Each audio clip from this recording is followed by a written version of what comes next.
जब नरेंद्र मोदी जी 2019 का चुनाव लड़ रहे थे तो उन्होंने एक नारा दिया था, आपको याद होगा, कांग्रेस मुक्त भारत। याद है आपको? आप 24 घंटा अंबानी जी और अदानी जी की बात रखते हो, जनता की भी रख दो 2 मिनट। अब कह रहे हैं, मुझे चिट्ठी लिखी होम हेल्थ मिनिस्टर ने, राहुल जी कोरोना वापस आ गया है, कोविड वापस आ गया है, यात्रा को बंद कीजिए, यात्रा को बंद कीजिए। अच्छा, बाकी हिंदुस्तान में पब्लिक मीटिंग जितनी करानी करा लो, बीजेपी करा सकती है। गलत फहमी में मत रहिए, नरेंद्र मोदी जी की सरकार नहीं है, अदानी और अंबानी की सरकार है।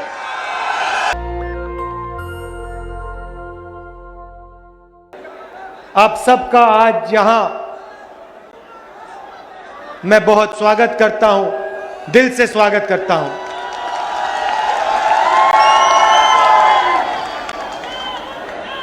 जब नरेंद्र मोदी जी 2014 का चुनाव लड़ रहे थे, जब वो 2019 का चुनाव लड़ रहे थे तो उन्होंने एक नारा दिया था, आपको याद होगा, कांग्रेस मुक्त भारत। याद है आपको? याद है ना? ये कांग्रेस जो है, ये एक संगठन नहीं है, ये एक राजनीतिक दल नहीं है, ये एक सोचने का और जीने का तरीका है। एक तरफ आरएसएस और बीजेपी और दूसरी तरफ कांग्रेस पार्टी, ये दो सोचने और जीने के तरीके हैं। बीजेपी और आरएसएस नफरत की बाजार, कांग्रेस मोहब्बत की दुकान, उसी नफरत की बाजार में। तो नरेंद्र मोदी जी अपने संगठन को समझ लिए, नफरत, हिंसा और डर जो आरएसएस और बीजेपी के लोग फैलाते हैं, उसको नरेंद्र मोदी जी समझ गए। मगर कांग्रेस पार्टी को, कांग्रेस की सोच को, कांग्रेस की विचारधारा को नरेंद्र मोदी नहीं समझ पाए, क्योंकि इस देश से मोहब्बत को कोई भी नहीं मिटा सकता। ये हजारों साल से कोशिश कर रहे हैं। भाई और बहनों, ये लड़ाई नई नहीं है। ये मत सोचिए कि कांग्रेस पार्टी और बीजेपी के बीच में लड़ाई चल रही है ना, ये इस धरती पर हजारों सालों से यही लड़ाई चल रही है। वो नफरत फैलाते हैं, हम मोहब्बत फैलाते हैं। वो हिंसा करते हैं, वो हिंसा फैलाते हैं, हम अहिंसा फैलाते हैं। वो डरते हैं, हम नहीं डरते हैं। ये फर्क है। अब देखिए, जब भी हमारी सरकार होती है, हम डर को मिटाने की कोशिश करते हैं।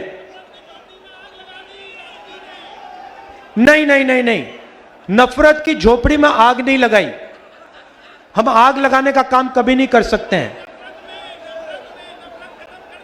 हां, नफरत, भाई, नफरत मोहब्बत से ही कटती है। आप देखो, आप देखो, आप देखो, मजे की बात मैं आपको सुनाता हूं। नरेंद्र मोदी जी ने हजारों करोड़, सुनो सुनो, देखो, मैं तपस्या और मोहब्बत की बात आपको समझा देता हूं, बता देता हूं, और आप सब इसको समझोगे। नरेंद्र मोदी जी ने 6, 7, 8 साल हजारों करोड़ रुपए मुझे और कांग्रेस पार्टी को बदनाम करने में लगा दिए। मैंने एक शब्द नहीं बोला। जितने भी उन्होंने मेरे बारे में झूठ बोला, मैंने एक शब्द नहीं बोला, मैंने कभी जवाब नहीं दिया, मैं चुप रहा। आपने देखा होगा मेरे बारे में जो भी कहते थे, मैंने कभी नहीं कहा, मैंने अपने आप को बचाने की कभी कोशिश नहीं की, मैंने कभी नहीं कहा ये गलत बोल रहे हैं मेरे बारे में। आप देख लो, मीडिया देख लो, 8 साल मैंने एक शब्द नहीं बोला। और फिर एक महीने में इनके हजारों करोड़ रुपए को जला दिया मैंने। क्यों? क्योंकि पूरे देश को दिखा कि इस व्यक्ति के दिल में इस देश के लिए, इस तिरंगे के लिए, किसानों के लिए, मजदूरों के लिए सिर्फ मोहब्बत है और कुछ है ही नहीं। उन्होंने पहले कहा कि यह यात्रा 2-3 दिन चलेगी। हम कन्याकुमारी से निकले, मैंने कहा, प्रेस के मित्रों कहा, मगर ये मित्रों का काम नहीं करते हमारे साथ।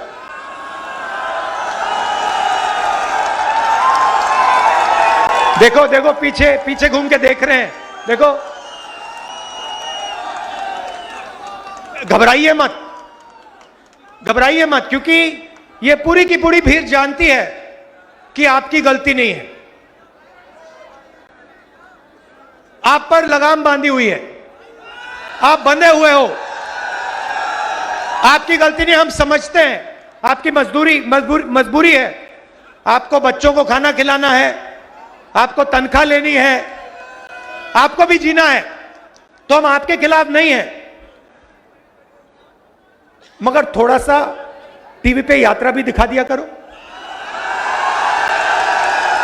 अच्छा, 24 घंटे नहीं, 24 आवर्स न्यूज नहीं, 2-3 मिनट तो दिखा दिया करो।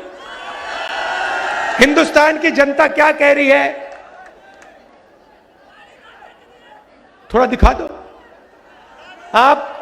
आप 24 घंटा अंबानी जी और अदानी जी की बात रखते हो, जनता की भी रख दो 2 मिनट।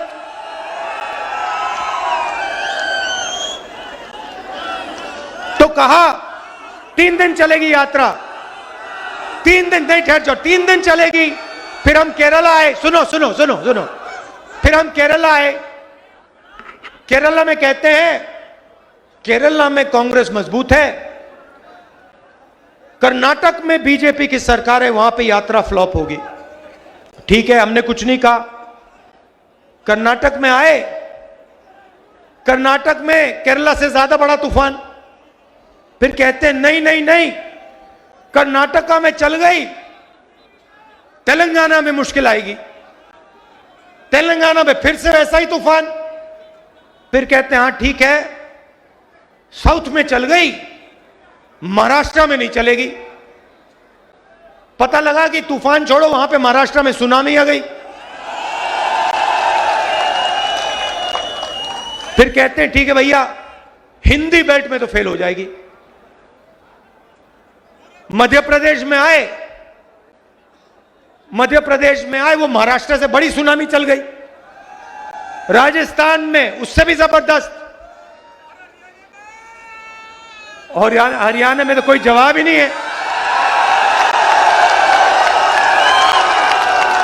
अब देखो क्या कह रहे हैं, अब कह रहे हैं, मुझे चिट्ठी लिखी हेल्थ मिनिस्टर ने, राहुल जी कोरोना वापस आ गया है, कोविड वापस आ गया है, यात्रा को बंद कीजिए, यात्रा को बंद कीजिए। अच्छा, बाकी हिंदुस्तान में पब्लिक मीटिंग जितनी करानी करा लो, बीजेपी करा सकती है, मगर जहां भारत जोड़ो यात्रा चल रही है, वहां पे कोरोना और कोविड है।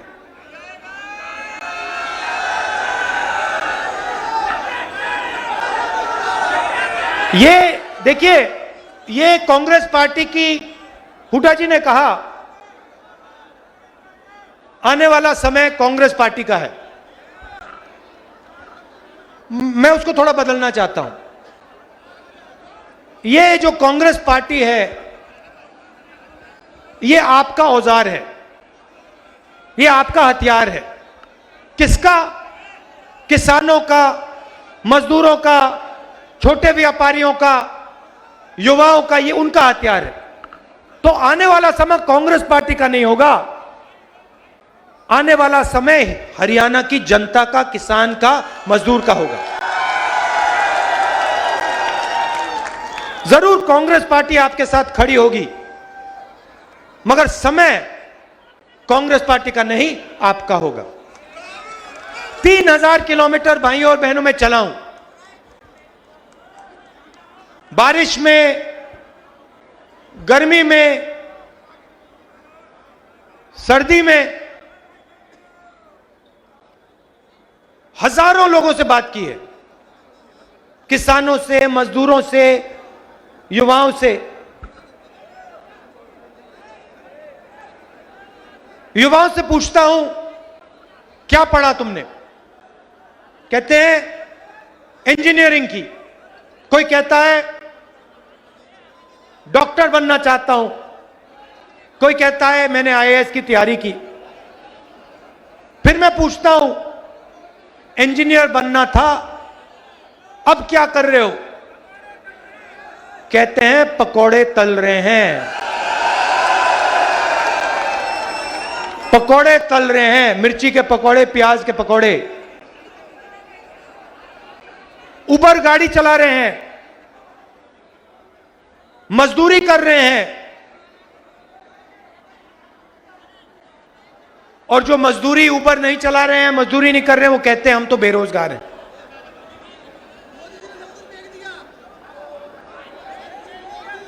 गलतफहमी में हो, मोदी जी ने नहीं किया। जैसे मैंने कहा ना, इनके पीछे लगाम लगी है, वैसे ही लगाम प्रधानमंत्री जी के पीछे भी लगी हुई है। सरकार नरेंद्र मोदी की नहीं है, गलतफहमी में मत रहिए। नरेंद्र मोदी जी की सरकार नहीं है, अदानी और अंबानी की सरकार है। आप किसी भी छोटे व्यापारी से पूछ लो, वो आपको बता देगा नोटबंदी क्यों की गई, गलत जीएसटी क्यों लागू की गई। छोटे व्यापारियों को, स्मॉल और मीडियम बिजनेस चलाने वालों को खत्म करने के लिए नोटबंदी और जीएसटी लागू की गई। और यहां पे आपको फरीदाबाद में सबसे बेहतर मालूम है, क्या सपना देखा था आपने, क्या सपना देखा था मैन्युफैक्चरिंग सेंटर का, चाइना के साथ कंपटीशन का सपना आपने देखा, सारा का सारा बर्बाद हो गया, खत्म हो गया। यह आपकी सच्चाई है। सपना क्या था? आज आप अपने जूते के नीचे देखो, मेड इन चाइना, शर्ट के पीछे देखो, मेड इन चाइना। सपना यह था जब चाइना का कोई युवा बीजिंग की दुकान में जाके शर्ट खरीदे, उसके पीछे लिखा हो मेड इन फरीदाबाद। वो पूछे भैया ये फरीदाबाद क्या है, ये कौन सी जगह है? ये था सपना आपका। और यही सपना हमें पूरा करना है, क्योंकि अंत में भाइयों और बहनों, अंत में 21वीं सदी के दुनिया में हिंदुस्तान को चाइना के साथ कंपटीशन करना ही होगा और चाइना को कंपटीशन में हराना होगा। और उनको कौन हरा सकता है? उनको हिंदुस्तान के 2-3 अरबपति नहीं हरा सकते हैं। उनको हिंदुस्तान का किसान, हिंदुस्तान का छोटा व्यापारी, हिंदुस्तान का युवा, हिंदुस्तान के स्मॉल और मीडियम बिजनेस चलाने वाले लोग कंपटीशन में हरा सकते हैं, पटक सकते हैं। आजकल बीजेपी आरएसएस ने क्या किया? हिंदुस्तान को बांटने का काम किया, पूरे हिंदुस्तान में नफरत फैला दी। चलने से पहले मैंने सोचा था, कन्याकुमारी से शुरू करने से पहले मैंने सोचा था पूरे देश में नफरत है, मैं घबराया हुआ था। मगर कन्याकुमारी से जब निकला, मुझे एक बात पता लगी, नफरत नहीं है इस देश में, सिर्फ मोहब्बत है। नफरत सिर्फ मीडिया वाले दिखाते हैं, मैं बता रहा हूं। सिर्फ मीडिया वाले अपने टेलीविजन पे 24 घंटा नफरत फैलाते हैं, कहते हैं भैया देखो इसने उसको मार दिया, उसने इसको मार दिया, ये उस धर्म का है, यहां जला दिया, यहां पीट दिया, यहां काट दिया। हिंदुस्तान में ये नहीं हो रहा है। चुने हुए लोग नफरत फैला रहे हैं, मगर हिंदुस्तान का आम नागरिक, हिंदुस्तान का आम किसान, हिंदुस्तान का युवा मोहब्बत की बात कर रहा है, एक साथ चलने की बात कर रहा है, हाथ मिलाकर आगे बढ़ने की बात कर रहा है। यात्रा को देखिए, 3000 किलोमीटर चले हैं। यह छोटा सा हिंदुस्तान है, नदी जैसा है, इसमें हर धर्म के लोग हैं। आपने टीवी पे नहीं देखा होगा मगर इंटरनेट पे देखा होगा, इसमें हिंदू, मुस्लिम, सिख, ईसाई सारे के सारे चल रहे हैं, हर जात के लोग चल रहे हैं। इसमें अमीर लोग चल रहे हैं, गरीब लोग चल रहे हैं, किसान, मजदूर, हर भाषा बोलने के लोग चल रहे हैं। और आपको इस यात्रा में नफरत नहीं दिखाई देगी। आप पूछिए इस यात्रा में, आप पूछिए किसी से पूछिए, क्या इस यात्रा में आपसे आपका धर्म पूछा गया? क्या इस यात्रा में आपकी जात पूछी गई? क्या आपको धमकी दी गई? क्या आपको मारा गया? नहीं, सिर्फ मोहब्बत और इज्जत। और इस यात्रा में कोई गिरता है, अगर इस यात्रा में कोई गिरता है, भीड़ में गिर जाते हैं लोग, तो एकदम सारे के सारे लोग बिना पूछे एकदम उस व्यक्ति को उठा लेते हैं। हमारे पीसीसी प्रेसिडेंट से आप पूछ लीजिए, कल ये गिरे, मैंने देखा जैसे ही ये गिरे 5 लोगों ने इनको उठा दिया। किसी ने ये नहीं पूछा भैया तुम्हारा धर्म क्या है, तुम्हारी जात क्या है, तुम अमीर हो या गरीब हो, स्त्री हो या पुरुष, नहीं, एकदम उठा लिया। तो यही है हिंदुस्तान। ये यात्रा के अंदर हिंदुस्तान है, मोहब्बत है। और ये यात्रा कन्याकुमारी से श्रीनगर तक, ये तिरंगा दिखाओ, इसको जरा घुमाओ, थोड़ा फहराओ इसको, इसको हम जाके श्रीनगर में लहराएंगे।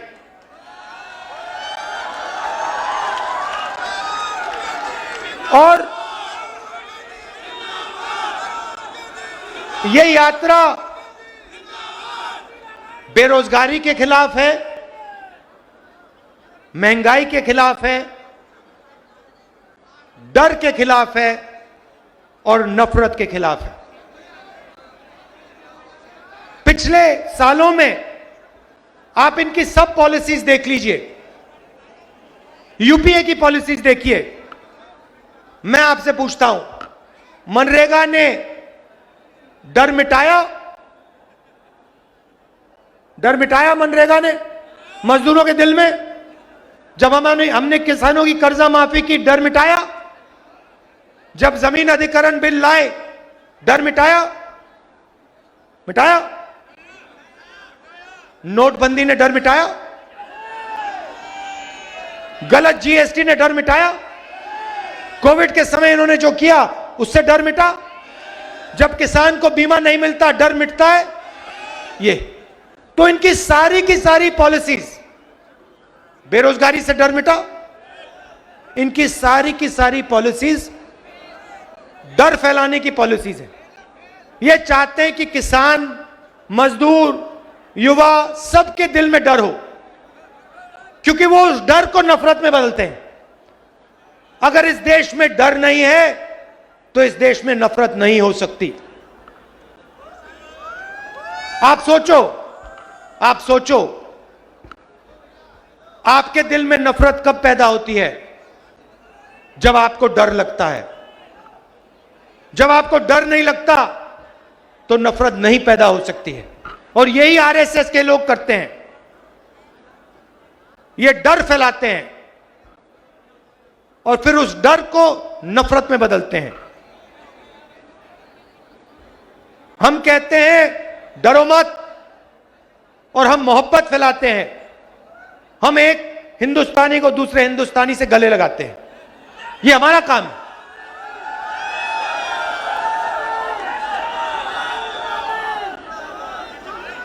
आपने इतना प्यार दिया। देखिए, आसान काम नहीं है।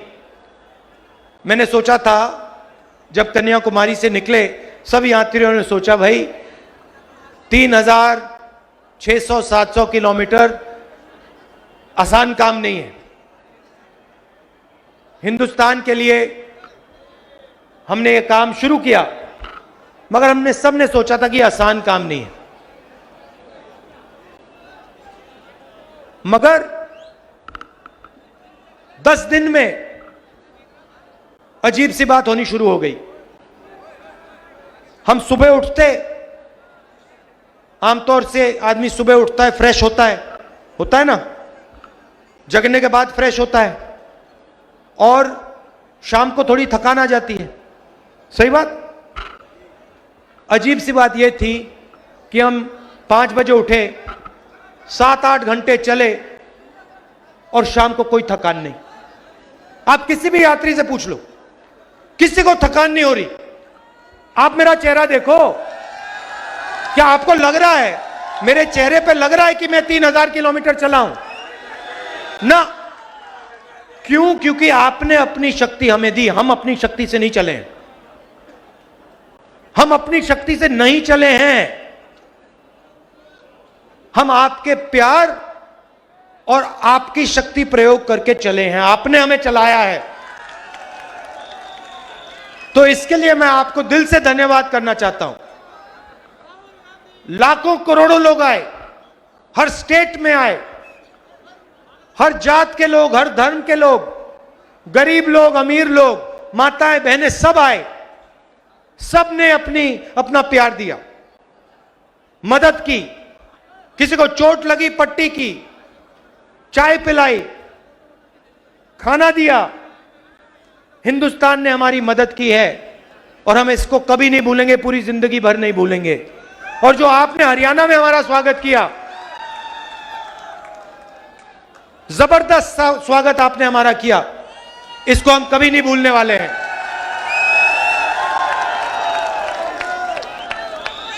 तो आप अब कल सुबह हम दिल्ली में जाएंगे, मगर कुछ ही दिन बाद हम फिर से हरियाणा में आएंगे और आपके साथ 6-7 दिन चलेंगे।